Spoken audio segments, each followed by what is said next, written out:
Hello नमस्कार राम राम। मैं इस वीडियो में कुछ कॉमन क्वेश्चंस के बारे में बात करूंगा जो नॉर्मली एक होम स्कूलिंग पेरेंट्स से नॉर्मल इन द सेंस जो लोग नॉर्मल स्कूल्स में भेजते हैं वो हम लोगों से क्या क्वेश्चंस पूछते हैं आम तौर पर, उसके बारे में ये वीडियो है। तो आई होप आपको सारे क्वेश्चंस के जवाब इस वीडियो में मिल जाएंगे।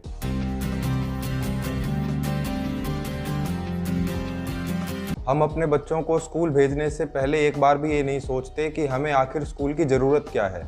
कोई भी चीज़ हम छोटी से छोटी खरीदते हैं या फिर कोई काम करते हैं तो हम 100 बार सोचते हैं, बट स्कूल्स के बारे में हम कभी नहीं सोचते। बच्चा 3 साल का हुआ, सीधा उसको टॉडलर में, नर्सरी, एलकेजी क्लास में उसको भेजना स्टार्ट कर दिया। क्यों? क्योंकि सोसाइटी यही कर रही है, पिछले कई सालों से यही होता आ रहा है, हमारे आसपास के लोग यही कर रहे हैं, तो भेड़ चाल में हमें भी सेम चीज़ करनी ज़रूरी है। एक प्रेशर भी होता है और दूसरी नासमझी भी है कि हम सोचते ही नहीं है कि इसकी हमें कोई ज़रूरत है भी कि नहीं, बस हम सब कर रहे हैं इसलिए हम भी कर रहे हैं। तो इंडिया में होम स्कूलिंग आज एक नई चीज़ है, बट असलियत में होम स्कूलिंग बहुत पहले इंडिया में आ चुकी थी, बट हम लोग इसको अपनाना नहीं चाहते। इसकी वजह से हमारे लिए होम स्कूलिंग एक नई चीज़ हमें हमेशा लगती है। हम आज भी बिना सोचे समझे स्कूल्स नाम की फैक्ट्री में अपने बच्चों को भेज रहे हैं, जहाँ पे 12 से 15 साल बाद एक हमें रोबोट या फिर कोई प्रोडक्ट ही सामने मिलता है। उसे आप कुछ भी नाम दे सकते हो, लेकिन असलियत में वो कोई एजुकेशन नहीं है मेरे हिसाब से। क्वेश्चन नंबर 1 आता है, what is home schooling? Home schooling क्या है?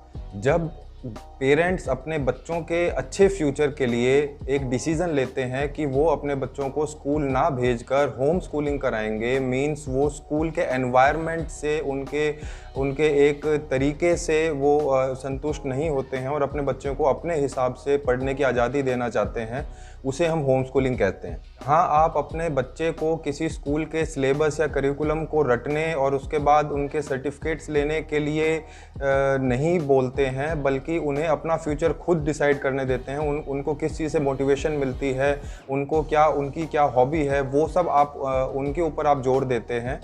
और जिस वजह से बच्चे का मानसिक विकास ज़्यादा होता है, वो क्रिएटिव बनता है, ना कि कोई रटा रटाया तोता बन के रह जाता है अपनी पूरी लाइफ के लिए।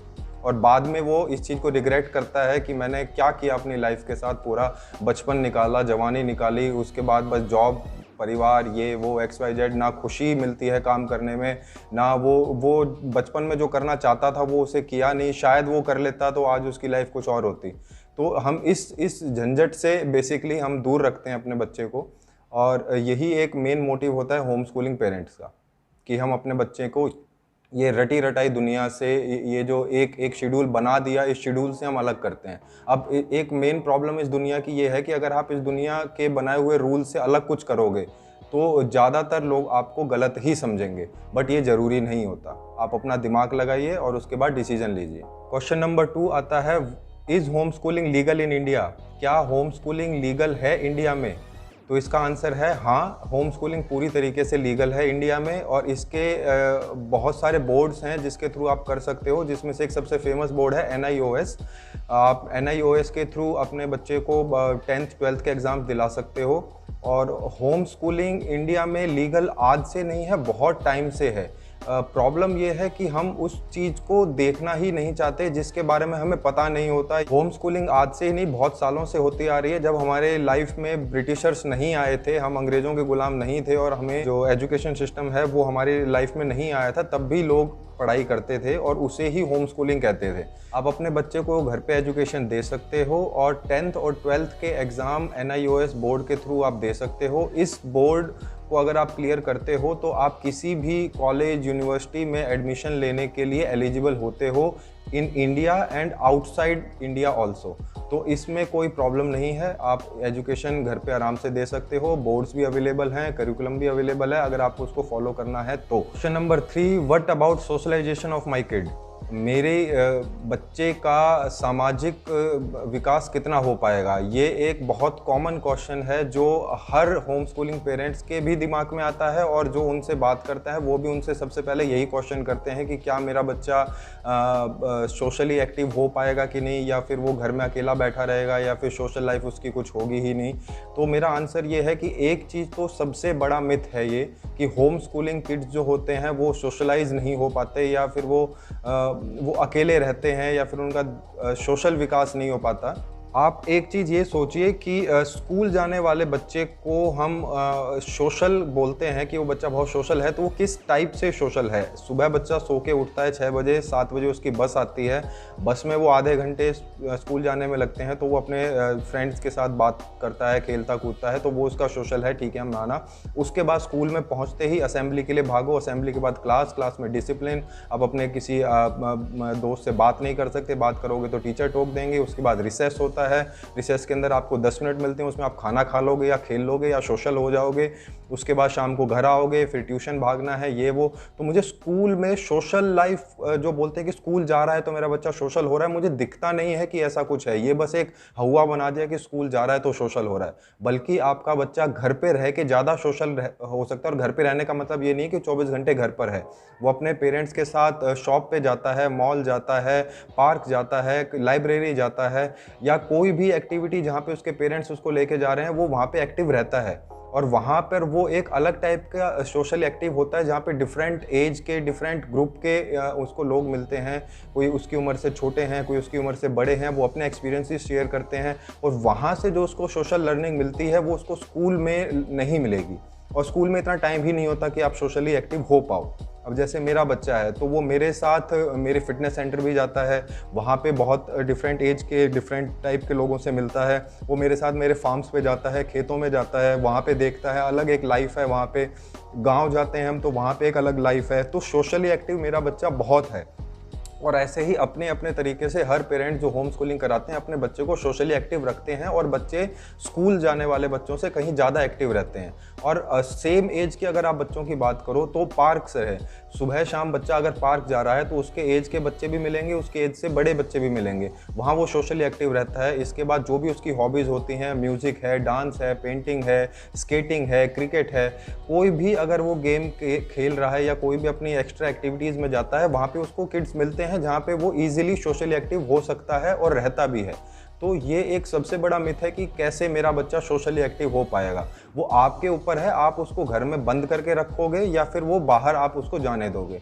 अगर आप एक होम स्कूलर हो तो ऑब्वियसली आप उसको बहुत सारे आप लाइफ के एस्पेक्ट्स दिखाना चाहोगे, और उस वे में वो सोशली एक्टिव ईजिली हो सकता है। तो ये मिथ से हमें बाहर निकलना पड़ेगा कि स्कूल का मतलब सोशली एक्टिव बच्चा। नहीं, ऐसा नहीं है। जो बच्चा अपने पेरेंट्स के साथ अपने आसपास की दुनिया को ज़्यादा एक्सप्लोर करता है, एक अलग तरीके का सोशली एक्टिव बच्चा वो बनता है। स्कूल में 6 घंटे के डिसिप्लिन में बैठे रहना और सिर्फ स्टडी करने को आप सोशली एक्टिव नहीं बोल सकते हो। तो क्वेश्चन नंबर 4 आता है कि क्या मेरा बच्चा वापस स्कूल में एडमिशन ले सकता है, या फिर अगर मुझे होम स्कूलिंग वर्कआउट नहीं किया किसी पेरेंट के लिए तो क्या वापस वो स्कूल ऑप्ट कर सकते हैं। तो इसका सिंपल सा आंसर है यस, क्योंकि इंडियन गवर्नमेंट में एक कानून है कि आप 14 साल तक के बच्चे को एजुकेशन कंपलसरी है।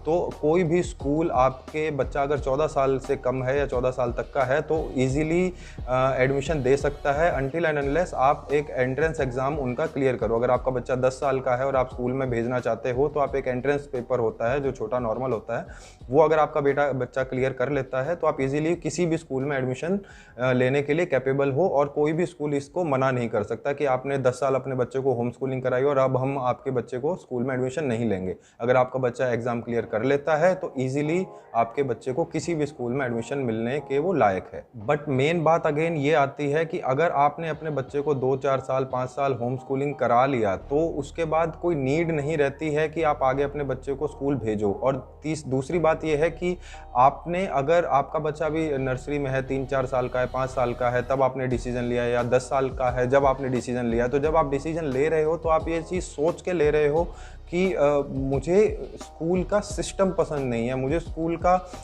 तरीका पसंद नहीं है एजुकेशन का, इस वजह से आप होम स्कूलिंग को ऑप्ट कर रहे हो। और अगर आप इस वजह से होम स्कूलिंग को ऑप्ट कर रहे हो तो ऐसा नहीं है कि आपको वो 4 साल बाद तरीका पसंद आ जाएगा कि अब मेरे को ये तरीका पसंद आ गया तो अब मैं स्कूल में भेज रहा हूँ। तो आप अगर होम स्कूलिंग का डिसीजन ले रहे हो तो पहले इसको 100 बार सोचो फिर डिसीजन लो। क्वेश्चन नंबर 5 है, can I choose home schooling if my kid is already going to school. अगर मेरा बच्चा अभी स्कूल में जा रहा है, यानी वो 7-8 साल 10 साल का है, तो क्या मैं अब इस एज में होम स्कूलिंग को ऑप्ट कर सकती हूँ या कर सकता हूँ। तो सिंपल सा आंसर है हाँ, आप किसी भी टाइम पे अपने बच्चे को होम स्कूलिंग के लिए आप डाल सकते, मतलब भेज सकते हो, उसको ऑप्ट कर सकते हो होम स्कूलिंग के लिए। और इसमें अगर आपका बच्चा छोटा है तो डिसीज़न बेसिकली आपका रहेगा, और अगर आपका बच्चा थोड़ा बड़ा है, 7th 8th 9th क्लास में है या 7-8 साल का है, तो आप सिंपल सा अपने बच्चे के साथ बैठो, उससे डिस्कशन करो कि आपको स्कूल एजुकेशन, आप अब इतने साल 4 साल 5 साल 6 साल पढ़ चुके हो, तो आपको क्या लगता है आपके स्कूल का करिकुलम या तरीका पढ़ाने का, क्या आपकी मैडम या आपके जो टीचर्स हैं वो आपकी सही तरीके से एजुकेशन दे रहे हैं, या फिर आपको लगता है कि नहीं, अगर आप घर पे खुद से इन चीज़ों को पढ़ोगे तो आप ज़्यादा क्लियर रहोगे, या फिर आप कोई ऑनलाइन क्लास ले सकते हो, उसमें आप ज़्यादा क्लियर रहोगे, या फिर आपको ये स्टडी करनी ही नहीं है, आपको मैथ्स पढ़ना ही नहीं है, या आपको साइंस पढ़ना ही नहीं है, या फिर आपको सिर्फ साइंस पढ़ना है, आपको मैथ इंग्लिश हिंदी में नीड ही नहीं है, या आपका उसमें मन ही नहीं है, आपको पढ़ना ही नहीं है, आपको सिर्फ किसी स्पोर्ट्स में आपकी दिलचस्पी है या पेंटिंग में दिलचस्पी है, तो आप अपने बच्चे से एक बार ये चीज़ पूछो कि उसकी क्या हॉबी हो, और अगर क्या वो होम स्कूलिंग को ऑप्ट करना चाहता है, अगर बच्चा बड़ा है तो। किसी भी बच्चे का जो स्कूल होता है, पहला स्कूल, वो उसका घर होता है, और ये आपने पहले भी कई बार सुना होगा, और सबसे पहले जो टीचर्स होते हैं वो उसके पेरेंट्स होते हैं। तो घर से अच्छा स्कूल नहीं और पेरेंट्स से अच्छे टीचर्स नहीं, तो हमें एडिशनल स्कूल की या टीचर्स की ज़रूरत नहीं है। आप अपने बच्चे को अपने तरीके से बहुत अच्छी पढ़ाई दे सकते हो, करा सकते हो, और एक बार इस चीज़ को सोचने की बस ज़रूरत है कि स्कूल्स भेजने की ज़रूरत क्या है। बस सिंपल इस चीज़ को, इस क्वेश्चन को अपने आप से 10 बार 20 बार करो कि मुझे स्कूल्स की क्या ज़रूरत है, या मुझे अपने बच्चे को स्कूल्स क्यों भेजना है, और उसके बाद जो आपका जवाब आएगा वही आपको इस चीज़ के बारे में बेहतर बता पाएगा कि होम स्कूल कराने का कोई भी सही टाइम नहीं है। ये वही बात है, जब जागो तभी सवेरा। मैं 1 साल में जाग गया, मेरा बच्चा 1 साल काफ़ी अच्छे रिनाउंड स्कूल में गया है, इंडिया का टॉप 5 स्कूल्स में उसका नाम आता है। बहुत ज़्यादा फीस, बहुत तगड़ा करिकुलम, बहुत एकदम मतलब हाई फाई टाइप का स्कूल। मैंने 1 साल वहाँ पे अपने बच्चे को भेजा, नर्सरी क्लास, बट 1 साल में मुझे पता चल गया कि ये स्कूल का एजुकेशन, ये स्कूल का जो हिसाब है, ये मेरे बच्चे के लिए नहीं है, और मैं नहीं चाहता कि मेरा बच्चा अपने पूरी बचपना इस स्कूल के अंदर निकाल दे और उसके बाद एक प्रोडक्ट के रूप में बाहर आए। तो आप के लिए भी सेम चीज़ है, जब जागो तभी सवेरा। अगर आपको लगता है आपका बच्चा छोटा और आपको आज से ही आप उसको स्कूल नहीं डालना चाहते हो तो वेल एंड गुड है, और अगर आपको 5-7 साल बाद पता चल रहा है, आपको आज मेरी वीडियो देख के लगता है कि नहीं हमें होम स्कूलिंग ऑप्ट करना चाहिए, तो आप आज कर सकते हो। इसका कोई टाइम नहीं है, आप जब जागो तभी सवेरा। तो ये थी आज की वीडियो। आई होप आपको आपके सब सवाल के जवाब मिल चुके होंगे। अगर इसके बाद भी आपका कोई क्वेश्चन है तो आप कमेंट बॉक्स में उसको लिख दीजिए, मैं उसका जवाब देने का अच्छी तरीके से कोशिश करूँगा। और इस वीडियो को लाइक, कमेंट और शेयर कीजिए, और मेरे चैनल को सब्सक्राइब कीजिए। तब तक के लिए जय हिंद।